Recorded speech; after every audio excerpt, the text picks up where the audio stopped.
আসসালামু আলাইকুম। নতুন একটা ভিডিওতে সবাইকে স্বাগতম।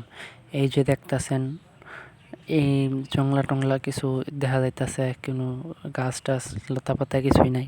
আসলে এখানে একটা জিঙ্গা গাছ ছিল, আর সেই জিঙ্গা গাছে জিঙ্গা মরে শুকায় শুকায় রয়েছে। আর এখানে একটা জিনিস দেখাবো আপনাদেরকে, তাই এখানে ভিডিওটা আগে করছি, মরাগুলো আগে দেখাচ্ছি। দেখেন, যখন গাছ জাদা ছিল তখন একটা জিঙ্গা এসেছিল আম গাছের মধ্যে।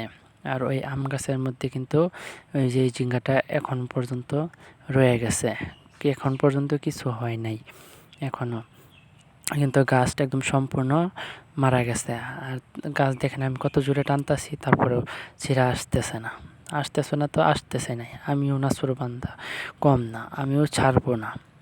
তাই হাতে মোবাইলটা অন্য হাতে নিয়ে কামড় দিয়া গাছটা থেকে ছিঁড়া নিয়ে আসছি।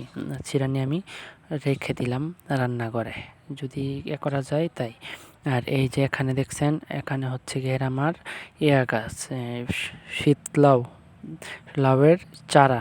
আগেও দুই একবার রোপণ করা হয়েছে বীজ, কিন্তু বৃষ্টির জন্য আর থাকেনি, চারাগুলো মারা গেছে।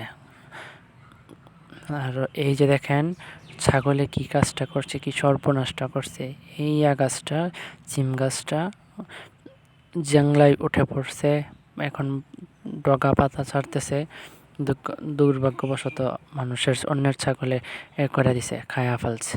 আর ওই যে দেখেন দুই টুনটুনি খায়াটে কেমন করে আমরা পাতা খাইতেছে, ঘুরতেছে।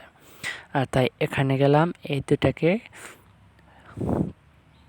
তাড়ানোর ব্যবস্থা করতেছিলাম আর আপনাদেরকে দেখাচ্ছিলাম এই দুইটা বাচ্চা কি করছে গাছগুলারে।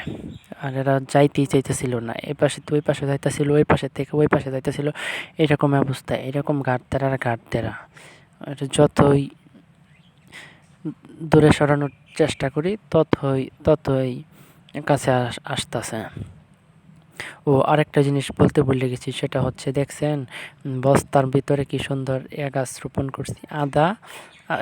যখন আমি কৃষি থেকে ট্রেনিং নিয়েছিলাম তখন ওইখানে বলছিল করতে, আদায় রোপণ করতে।